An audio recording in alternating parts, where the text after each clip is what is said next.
Welcome to the first episode of the Vibes&Pippetors podcast. I'm Jude, And I'm Steven. and today we have our first guest. Thanks, guys, for hosting me. My name is Udoka. I'm really glad to be here. So let's talk a little bit about the reasoning behind the inception of our podcast. We really just want to expose the stories or talk about the stories of underrepresented BIPOCs. We feel like in the spaces of science and medicine, our stories and our journeys are kind of like muffled, and people don't really know much about like how we overcome barriers and systems which weren't built for us, and achieve the same things that like other people do in this environment. So this was really the reasoning behind why we started this, and yeah, we hope to have fun with this. We hope to like put a spotlight on different people's journeys, unique journeys, how they got to where they got to, their aspirations, and yeah, we're gonna have fun with this. Right. So, Udoka, the first question for you is, tell us a little bit about yourself, like your beginnings, your upbringing. Yeah. So I'm Nigerian. So I grew up in Nigeria. I spent most of my childhood in Nigeria. Loved it. You loved every minute of it. Like there's nothing like being back home, right? So when I came to the U.S., I came to the U.S. kind of like with the intention of practicing medicine. That was kind of like, and my Ghanaian, Nigerian, like we just West African friends in general know that that's like a it's like a trend, right? And I was no exception. Like when I came to the US, undergrad pre-med was kind of like really into that kind of that space. But in undergrad, I was really, really lucky that I actually met one of my mentors. Actually, I think me and Jude shared the same mentor. Her name is Deidre, Deidre Ryden, and she was like the first exposure I actually ever had with research. So there was this program that, so I went to UMass Boston for undergrad. There's this program here that they have there called the U54 training program, and it's really like designed to like introduce underrepresented minorities to like research, right? So I was really fortunate that she kind of walked me through the process of applying. I got in, and that was like my first ever experience in like a lab, and it was amazing, right? So my PI at the time, Dr. Wilfred Ngwa, who is a radiation oncologist. He's a PhD, like is a doctor person, but he is under the radiation oncology department, and that's kind of like what the lab focused on. And I had a fantastic time. Like everything about the lab was positive, right? The people there were positive. The research I was doing was high impact.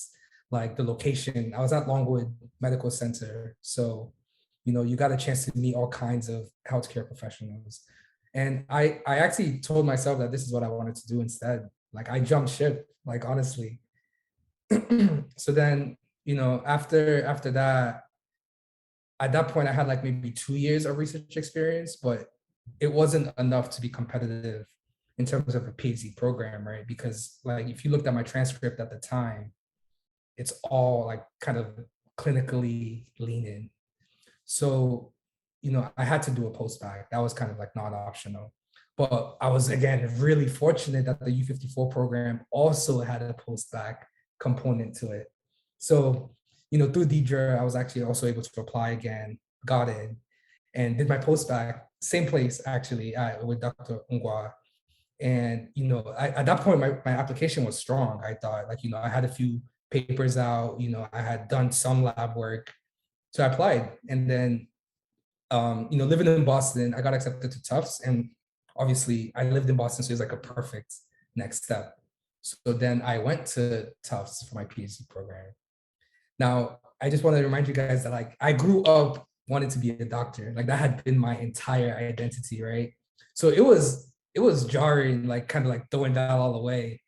And I started to get like this, like, I don't want to say FOMO, but like this like push and like, oh my God, like how did you give up on the patient care, all of these things? Like, are you sure you're making the right call? I mean, I'm sure inherently some of it was just imposter syndrome, right? Like I'm in a new place. Like that was definitely a big part of it. So I brought this up with one of my when I was doing rotations, one of my PIs at the time, and he was like, "Dude, this is a research institute that has a hospital. Just go shadow. Like you're a student, you still have that kind of flexibility. See if that's something you want to do still." So I was like, "Yeah, I mean, you're right. Like, why not?" So I started like shadowing while I was working in the lab, right? And I was like, "This is like the dynamic was crazy, right? It's like you see a patient." And then you read about the disease, but then you can actually understand the mechanism of the disease because of the PhD. And that's when I knew I was like, okay, I'm going to do both of these things. And then I started like trying to craft that journey. And then that led me here to Chicago, and here I am doing both of those two things. Yeah. That's awesome. And I think we really got to normalize these things too, because I think going into a PhD program for a lot of people becomes um, you know, a second option, right? Let's say there's a lot of like pre-med undergrads that majored in biochemistry, biology, those life sciences, but they see themselves, oh, maybe I'm not competitive enough for medical school, and then they apply for PhD. They did great, and but still, like as like your story, there's still that itch that exists where you want to do an MD as part of it. And so I think for those people that get discouraged to get an MD at first, but got into a PhD program in a very, very good school, I think we really got to start also asking these students that get into these really good PhD programs that there is still a route for them to get, the training that they initially wanted. Yeah. I Yeah, mean, definitely. going off of that, like I can't tell you how many like people I've met who like start off as pre-med, Udoka, went to the same like Yeah. college. People who start off as pre-med and end up doing something else Yeah. completely, like like nursing Yeah. school, grad Mhm. school, whatever. PA. Yeah. Yeah. Just not being in Yeah. med school. Like, and especially happens to like, BIPOC people because Right. we don't have the right mentors, we don't have the right like stimuli, in fact, like the right people talking to us, the right resources, like be it financial, be it even educational, like depending on of course where you went to school and all that. Right. So it's very inspiring to hear that like you were mentally strong enough to like Mm. stay on your track. Um and even after like you veered off a little bit into like grad school, like you still sought like saw the right people to talk to who like motivated you to like stay on track, right, and like reach your goals and like you're where you are. Like yeah, I just want to use this as a at least this time to encourage everybody to like find the right mentors. Like there's people who believe in you, like Right. people who really believe in you and believe in like your capabilities. So just don't get discouraged Yeah. because I saw that a lot in UMass so much. Yeah. Yeah, Seriously. Yeah. Yeah. Yeah. It's a big problem. Like just not having a mentor in a space as difficult as research is like almost impossible. Like the barrier to entry is heavy, right? You need someone to help you slip through that door. Like if yeah, you can't open it yourself, yeah, like you just can't. Yeah. yeah. So And like 100%. we walked the same path for a while, like the whole youth before, post back, Yeah. whatever. It's like I know exactly what you're talking about. Like without like Deidre and Adon, I wouldn't be who I can say that for my I wouldn't be who I am. 100%. Like No, absolutely same. Like I yeah, would say it was like 60% mentorship and then like 40% actual like hard work and stuff like that. yeah, Like yeah. the mentor just makes all of the Makes difference. makes Like, all the yeah. difference. I guess this is the harder question. How did Tufts like when you told them, "Oh, I'm stepping out of the PhD program and I actually got accepted to this program"? What did they say to you? Yeah, so I mean, it was actually a very, I mean, you can imagine an awkward situation, right? First and foremost, actually, I applied to the Tufts MD PhD program, right? Just because, I was 2 years into my PhD, like I was in my second year.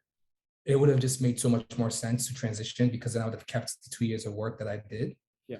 Um, so when I applied to both Tufts and UChicago, and I was kind of just seeing who would accept me like first, and like obviously just doing the my due diligence. What's the better school? What's like which program is stronger for what I wanted to do, like things like that of that nature. So then I picked Chicago for like many different reasons, right? So like the patient population here is who I want to work with, right? So like Southside Chicago, it's literally the patient population I've been looking to work with. They're very strong in terms of like the immunology program, the cancer biology program, all of those things. But also I would say that the community here was very different, like in a good way. They were very positive, right? So all of those things drew me to UChicago. But not to say that Tufts didn't have any of those. They had the same patient populations. But I just thought that, when I was choosing between the two schools, UChicago just happened to hit all of what I was looking for.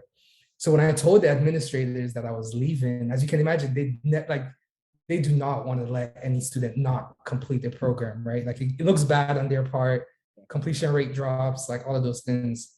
But also, just Tufts is a very small program. It was like maybe 5 students in my year, like, right, that was doing like CMTV. So like that's like 20%. Like one person leaving is 20% of the class. Right. So like they were not happy, but I just have to give credit to the dean, the Dean J, because he was extremely supportive. He really he just wants students to like actually get to where they want to be, however it is they want to get there. So like he was very supportive of it. He was like, dude, like, if this is where you want to go, then just go. Like, you know what I mean? Like, yeah, and which was great. So I think, I've just been lucky in general that like there was no spite there, and any of that stuff. Yeah. The last thing that want to do in academia is like earn bridges and everything, but like Yeah. you took a gamble and you Right. won. Yeah. So like take risks, guys. Yeah, Take risks. you gotta Get what take you risks. want, guys. Yeah, for take sure. risks for sure, 100%. Yeah, definitely, because Very strategic in like your in wanting to in the steps you take to reach your goals, and as long as you I guess communicate and plan like Udoka did, Yeah. then I think you get to where you want to get to for sure. just shoot your shot. That's all. I'm just like, shoot your shot. There was no guarantee whatsoever that I was going to get in anywhere. Like, you know what I mean? Like, in fact, it might have been a red flag thinking about it. Like, oh, you're in the PhD program, it's 2 years in, like, but I shot my shot. I was like, if they reject me, fine. Like, it's like, it's not the end of the world. Like, I still like research, so I still love doing what I'm doing. And I just shot my shot, and then I got in, and it was like, nice, Yeah. So, what would you say are like some of like, or are the biggest obstacles in like in your journey to being a MD PhD candidate now?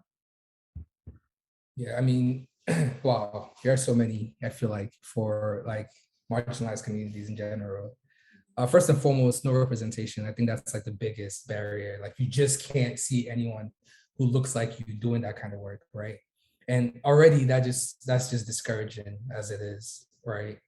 Because then, you don't feel like you and your like community belongs in that space in the first place, right? So that's first and foremost, that's the first barrier, I think, because an internal fight, right? Like, oh no, you belong there. And you can't get anywhere without even first like thinking that, right? So that's like the first step. Then the second step is just that I mean, if you don't know research, it's really hard to understand how you become a scientist, right? Because like it's pretty convoluted, that pathway. Like, oh, you have to go in, do the classes, sure, but also rotate in the lab, pick a mentor. There's a lot of strategy that goes into all that kind of stuff, right? And given the fact that like a mentor makes or breaks your PhD experience, that's like a lot of things to consider. So I would say like not having mentors to guide you through that was definitely a big one.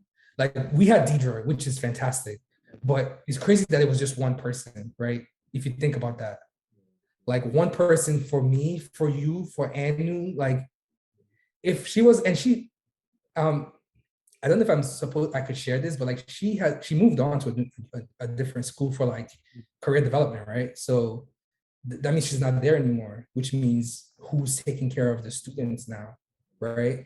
Like they don't have that opportunity anymore. So that's a big, huge barrier, just being able to identify mentors that look like you, that have some kind of understanding of where you're coming from.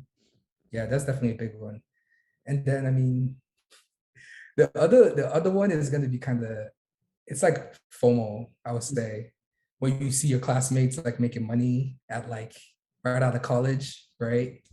You see people who do like tech, like computer science, 150K out of college, and then you're like, do I want to pursue this then? That I don't even see people that look like me. I don't have a mentor. should I take that risk or should I try to do this instead? So, but that's just something you just have to think about what you want, I would say. Oh, that's very relevant. Like that second part, it seems to be very, out of the blue, but it's totally true because at the end of the day, you gotta think of your future. It's like, yeah, you need money for you to be able to build, your future. So yeah. And you know what? The PhD programs, they just don't pay enough. That's just the reality of it. And the outcomes of a lot of PhD students, especially if you want to stay in academia, they don't, it's hard. You have to go through all of the hoops and barriers of like going through postdoc, and then you have to go through to be a assistant professor and then tenureship. And then they don't, it doesn't really pay as much until you get to the, assistant professor stage, right? And if I guess, there's industry now, which I guess it's a bit more feasible for a lot of PhD students, but a lot of the PhD programs in the United States don't advocate for students to go to industry afterwards. They push you to go to academia. So, Yeah, it's actually it's ridiculous that it's frowned upon actually. That yeah, like if you want to do industry, everyone's like, oh, you sold your soul. Like it's like how? Like you know yeah, what I mean? It's weird that that's a thing. yeah. It's like I got my terminal degree. I want to use my terminal degree to make money. Like, what's wrong with that? Like more of like a healthy work-life balance. I feel like Exactly. honestly, academics, like true academics, are just like, I don't know, they're just super ambitious. Like Yeah. they love their life is science. Basically. Yeah, Their life is just seeking knowledge, seeking and adding knowledge to the world. And it trumps, like, I guess, personal desires. At least that's how I like to see it. I would say. no, but like I like, feel like oh, sorry. oh, sorry. Go ahead. I was just gonna just mention, just recap what you just said. So just two salient points what you said. Ambition and influence. So like, of course, like there's certain desires and goals we all want, like, be it like a house, home ownership, be it certain level of income, all of that. And like, of course, there's many trajectories that a PhD or an MD or an MD can take you. And I would advise everyone to just like look into that, be open-minded. Going into grad school doesn't just mean doing academia or into consulting, you can go into many other things that can make you like mad money, that can make you, so yeah. Another thing too is influence, like you said, talking about like mentors and also like formal those things. Like we forget that we're social species. Like, we get influenced by people who look like us, especially, and also people around us. It's like be in healthy spaces, like, spaces where you can grow, spaces where you're around people who share the same goals as you, and like Udoka did, like, and you'll be like, like I said, I'm gonna gas you up. Anyways, what would you say was the best? Was the How do you prepare to like be best qualified to like get onto the pay? Yeah, I mean, like I have to attribute a lot of my success so far to luck, honestly. Like, to have been in a space where I had the right mentorship, to have been in a space where I had friends who were also kind of going towards the same goal as I was, so they were able to motivate me, right? So I think like that's not something, I mean, to some extent you have control over that, but like not really, right? Like if you go to a school where there is just no mentor there for you, it's very difficult to find them. So I would say that was definitely like lucky. But in terms of the part that was not luck, I just think being able to, like, you actually mentioned it earlier, like be open-minded, right? Be open-minded to things. Like, you know what I mean? Like, I mean, I when I first started, I didn't know I was going to do MDPC. Like it wasn't in my radar at all. Like I thought about it peripherally, but like not really. I took opportunities, right? When Deidre was like, "Oh, trying the U54 program," I wasn't like, in my head, I was like, "Yes, like let me try it." Like, you know what I mean? Like if you're shooting your shot like that, I think more times than not you succeed, and you'll be surprised at how far you can go. So to prepare, I would say to best prepare for like a career in either as an MD or a PhD or both. First of all, just take every opportunity you see. Just take it. Like even if failure is more than likely, still take it because you're gonna learn something and you're gonna get something out of it, right? Okay, so that would be the first, I would say the first strategy to like being prepared. Then the second, obviously, you have to do work at school, right? Like, unfortunately, you just have to study and take exams and stuff like that. So learn how to study. It's not about memorizing stuff all the time. Like, there are actual strategies to study, right? Like, just because you're looking at a paper for 4 hours doesn't mean you're gonna learn it. Like, so like actually learn how to learn. I think that's a very meta skill that is not taught anywhere in school. And it's crazy that it's not taught. So if an undergrad is listening to this, I would say like spend like your first year of like undergrad learning how to study. That is essential. It's gonna save you so much time throughout your 4 years there, right? Like if you hate flashcards and for some reason you're on Quizlet and Anki all the time, it's not gonna work. Like you're wasting your time, right? Like or like it might be that a 10-minute YouTube video will actually save you reading an entire chapter. So like learn those strategies, they help. And I mean, just find mentors also. I'm gonna just keep saying that. Almost every question you guys are gonna ask me, I'm gonna say find a mentor. Really, really. That's Yeah. honestly the story of our It is. lives, like you Yeah. know, being by for sure. Yeah. Like I said at the beginning, these systems were not created for us. Yeah. They were not, yeah. This is the So hard truth. Like And you got to yeah. remember, so a Mhm. lot of these things that we are trying to achieve, like let's say going to MD, PhD program, PhD programs, Mhm. like the mentors are key because they will be your referees, right? Because they have to write you a letter of recommendation, for example. If you don't have these mentors, who's going to write you something? You're going to right, find a exactly. professor that don't really know Exactly. you. That's, you know, it's like some stranger just wrote you one. So that's why mentors, I think, again, are, very important. Yeah, and I would say like people should like don't. I mean, it's harder, but don't limit your scope of a mentor to like your immediate surrounding. I would say like with like the internet right now, like Twitter and stuff, you can find mentors like that are not in the same institution but might be in the same like city as you, and it's hard but it's definitely possible to do. And I would say like that is key, right? One of my mentors right now actually is not in Chicago. Like they're in Northwestern, and but it's still a very unproductive like relationship. And I think, and I met them through Twitter. Like literally, I saw them posting a cardiology image on Twitter, and I reached out. So like use those tools as well to find mentorship. Is that and things like this, a podcast, like you might hear someone that's doing the same thing that you want to do in the future. Reach out to them, right? As if you notice, we're revolving around the same like topics, like staying ambitious, being open-minded, taking risks. These are all like common, I would say, like traits or qualities we need to learn to like be successful in this field of research medicine. Yeah, that's really what's important.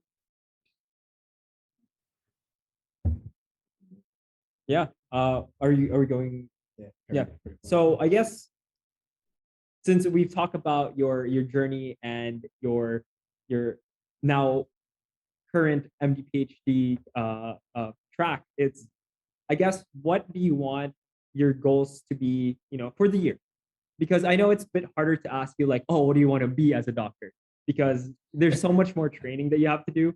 So I guess Yeah. for now, like what's your career goals for the year? I think that's a better way to ask. Yeah, that's a great question.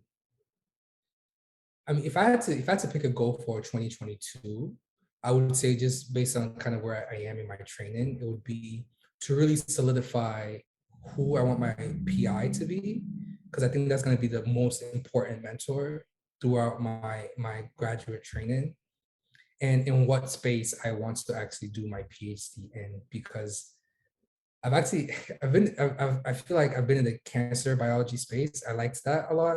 I've been in the cardiology space. I liked that a lot. I've been in the immunology space, and I love that. So it's like pinpointing exactly what it is I want to do is a big, I think, is a big deal. Because I mean, it's great to be open-minded, but at some point you still have to kind of choose something. So that's kind of where I'm struggling right now to just pick where I want that to go. So I would say that's my goal for the year, to solidify that plan and to actually like make that decision, like that permanent decision. Yeah. That's gonna be happening. You're gonna be starting your grad school in a year from now, right? About a year. Yeah, I mean it's complicated. It's complicated. So the plan had been to start rotations this coming summer, but we've had some institutional changes where that's not likely to happen. So the just a bit of a background, UChicago is predominantly a 1-4-3 setup for MSCP students, where we do our first year of med school, then we switch to 4 years of grad school, and then come back and complete 3 years of med school. And this is in contrast to most MD PhD programs, which are 2-4-2. So we do your first, preclinical, then grad school, then clinical. But because of like some accreditation, like not issues, but like changes, UChicago is kind of changing their curriculum. So it's no longer a 1-4-3 setup, it's now a 2-4-2. So next year I'm actually going to be an M2 rather than a G1. Yeah. That sounds good. Yeah. I know how you feel about it. Yeah, it's not because Yeah. that like strays from your current Yeah, exactly. thinking Yeah. and your goals, especially if Yeah. you've already kind of laid out this little plan for yourself and then boom, got sidetracked. But yeah. Yeah, but I mean, I have to give credit to administration though, that they've been very like supportive of the change, and they've kind of assured us that they're definitely going to be here to kind of support us throughout this dynamic process. So which is nice, like like yeah, but it still sucks. So I guess since you mentioned the research you've done in the past, and talking about narrowing it down to whatever interest you're gonna pinpoint it, do you think that you will specialize in uh, whatever you do in medicine is whatever you do in your PhD training? Like for example, if you focus on immunology or cardiology, let's say, if you do that for your PhD research, do you think that it will also be a relevant piece of uh, medical training that you're going to do in the future? Yeah, I mean, ideally yes, but like honestly speaking, it's like it's rare. I feel like it's very rare, just because the timeline for us is so like not aligned, right? It's like you're doing your PhD in something that you have to pick after your second year, but then you go back to clerkships and do rotations, and then you know what you want to do as a doctor. But by then you already have your PhD. So if it doesn't work out, like you're kind of limiting yourself if you say, okay, I'm still just gonna do like the specialty I did in my PhD as my MD, even if it's not something you're interested in. So it's hard that way, but I mean, it would be amazing if they synced up, because then like you have a cohesive like like career. But it's not looking good. I mean, it's honestly rare to see that. I would say It's very rare to who see have that. like Yeah. like synchronizing like PhD and MD careers. Like some people do their PhD in basic science and end up being like oncologists or Right. something. Like like yeah. Yeah. Yeah. That's kind of the strategy I'm pursuing. Like I'm trying to do my PhD in something that's extremely broad, so that no matter kind of what my MD specialization is, I can pull from that like training, right? Like, which is why I think I'm focused on immunology, because I think any space I go into, the immune system is there. So That's very true. Let's get to the fun stuff. Yeah. So tell us about like what you do outside of school, like for fun, just to like get all that stress out your head. Yeah. When you had like a tough exam, you just want to let it out. What you doing, man? Yeah, to be honest, like free time is like rare. It's so like it's frustrating how rare it is. But first of all, sleep. Like that's like I just, if I have free time, I'm catching up on sleep, most likely than not. If I'm not catching up on sleep, and then I'm at the gym, right? And then if I'm not doing any of those two things, I'm just trying to meet friends, because it's crazy how you are in the same school as somebody, but you see them every 4 or 5 weeks. Like, you know what I mean? Like, like I know insane. that, bro. Yeah. I'm Yeah. as fuck, bro. No, Like, well, it's not just you. It's like it's the both of us. It's no, like right. we're in the same program, same year. His lab is literally right across my building. We see each other like every 4 or 5 weeks. Right. Like It's crazy. it's so crazy. Yeah. So when you find the time, it's definitely like really like helpful. Like I was telling you guys kind of offline how on Thursday, no, yes, 2 days ago actually, right? So the M1s and the M2s for the first time in like who knows how long had the same availability. So we were able to kind of like meet and like have like a little party, but like that almost never happens. Like, so whenever we get the chance, we try to take it. But yeah, free time is like it's a commodity right now that's like not available. Definitely take advantage of it. Like always, yeah.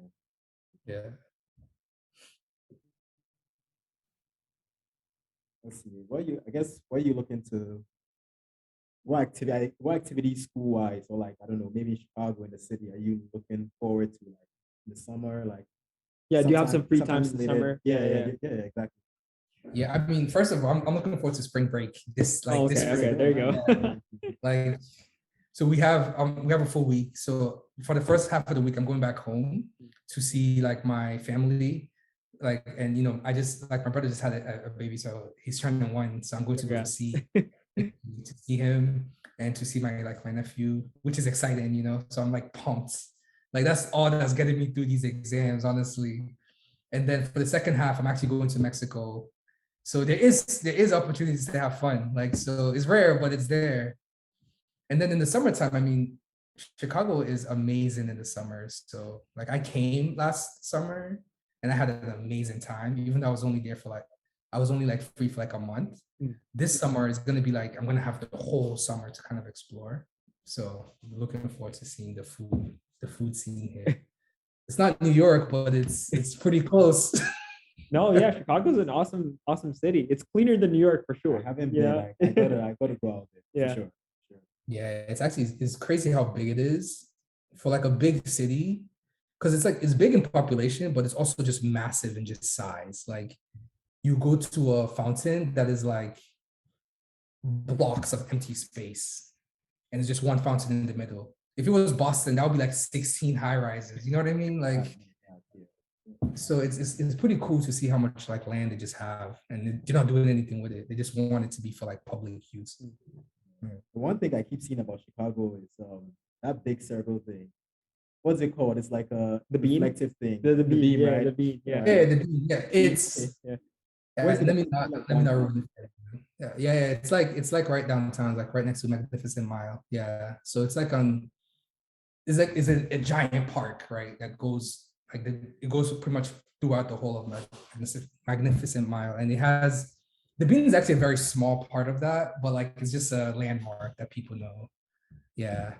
It's pretty cool. It's very reflective. Like it looks like the Silver Surfer just kind of like taking a nap somewhere, you know. Yeah. Like I said, Yeah. yeah, I'll be there. I'll be there soon. Like I don't think you can have a bad time in Chicago, honestly, in the summertime. It's just not possible. Like, yeah. Do they make you do any rotations during the summer? Like Well, research? we were supposed to this year, yeah, we were supposed to, but like it's not really happening because of the change I was mentioning earlier. But like we had like a list of like potential faculty members and things like that. Yeah, ready to go, but just yeah, we have to put that on hold for next year. I want to ask you guys any tips for PhD students because you guys are my mentors, upperclassmen. Like, Bro, let's see. I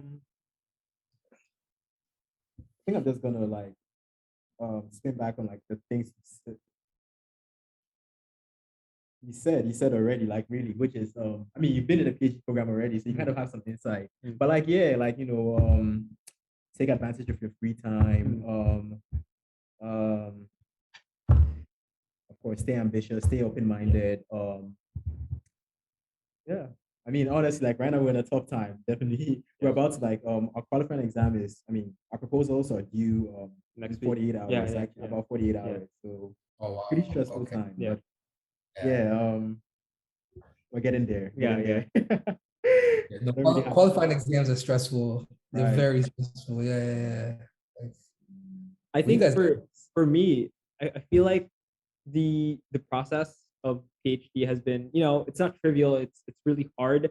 But I think what I've learned from the people that I've spoken to, especially from the senior graduate students, either from my lab or from other labs, is that you really got to talk to your PI and set expectations, because you a lot of PhD students get stuck with like, a very, very long-term PhD career because they don't put milestones into what they have to do for the year, for example, or when you want to graduate. Because if you tell your PI like, oh, this is my goal. I'm trying to finish in, let's say, 5 years. That's very realistic. I want to finish in 5 years. Defend at this time point. Let's make this happen. Because it's very possible. Whatever project that has been handed to you or you came up with, I think it's very important for you to, have a clear conversation with your, thesis mentor, because I don't want to get stuck in doing a long-term PhD. So No, 100%. I feel like even 5 years is like yeah, the upper limit, you know. But I mean, if you're doing my work, then it's actually like the average, honestly. yeah. 5 years, 6 years, it gets crazy. I can say the same about myself. Like I did set milestones in the beginning, want to be done in like 4 years actually. But my problem is I'm just way too ambitious and doing too much. So ended up coming up with 3 projects now, doing a whole lot of like mouse work, whole lot of mouse work. Hopefully I see through in like 5 to 5.5 years at this point. But yeah, Just remember that the PhD is a training, and once you get out, you do the real I remember. Yeah, I science. remember you telling me that. Yeah. Yeah. Your words keep coming back to me, bro. Keep coming back to me. Because I know, Yeah. like, when I was at TUS, it's real easy to get super excited about like your work and just like, oh my God, I could do this, I could do this. Of course, the PA is not going to say no. Like, they want you to do all of that. Yeah.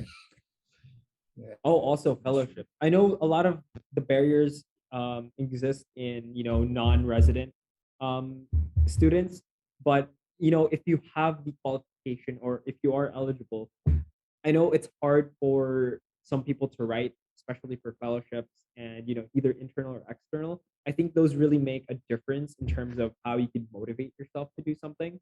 I mean, very recently I applied for an internal fellowship through Cornell, and that gave me a goal at that time, so that I am going to be working on this with my mentor, so that hopefully within a few months I hear back, whether or not or I get it or not.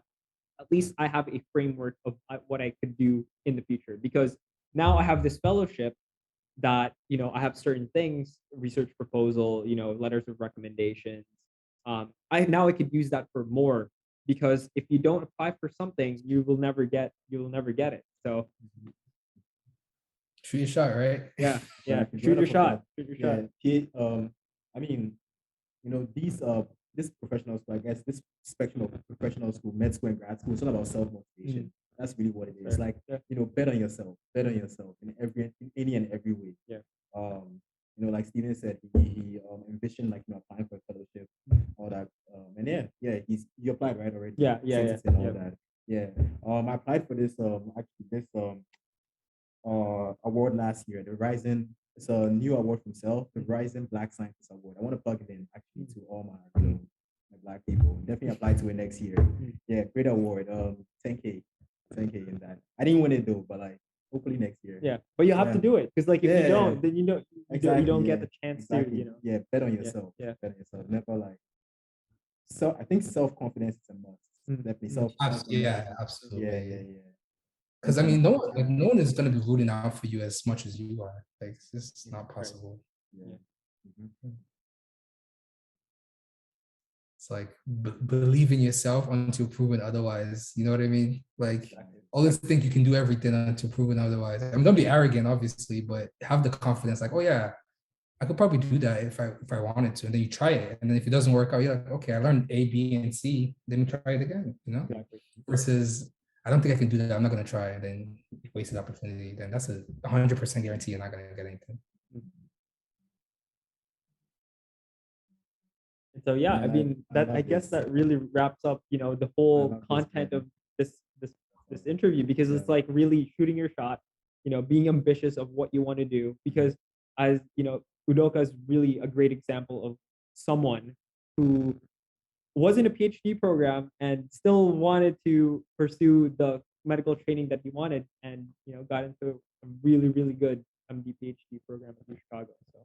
So Well, thank you guys for having me. This was great. I think what you guys are doing is like actually fantastic because I did not have these resources, and like a lot of people are going to be listening because like there's a demand for contents like this. You know what I mean? Like, so yeah, keep it up. Yeah, we hope to reach, reach far and wide, especially those who like feel stuck, who feel like they can't get to where they get to, where they want to get to. Like like you guys are capable. That's all I'm gonna. That's what I'm gonna say. And we will highlight this over and over again. This is just the first story. There's more to come. More to come. So, yeah. And whoever we reach, like if you think that you are someone that needs, a mentor, for example, like reach out to us. We are here because we know people that may be able to, provide you something or help you out, or maybe we could help you out as well. So like, let's say you have nothing, you know that you applied for a lot of summer programs as a sophomore, whatever year you are in undergrad, but you didn't get it. But there's still opportunities for you to do research, even if as a volunteer or something. I know it's not paid, but at least that's still some research experience and something to put on your resume. Yeah, for sure. Yeah, definitely down to talk to anybody. I think we'll definitely plug in on our social media pages. We'll probably like put out our like contacts so you guys can like reach out to us for any questions, any advice, and all that. So yeah. Well, thank you both. Thank you both for having me. Thank you so much. We appreciate you, and we wish you the best in everything in your journey. Thanks a lot. I need all the prayer. Send them my way. Send them my way. All right. All right. Thank you so much. All right. Thank you. I'm gonna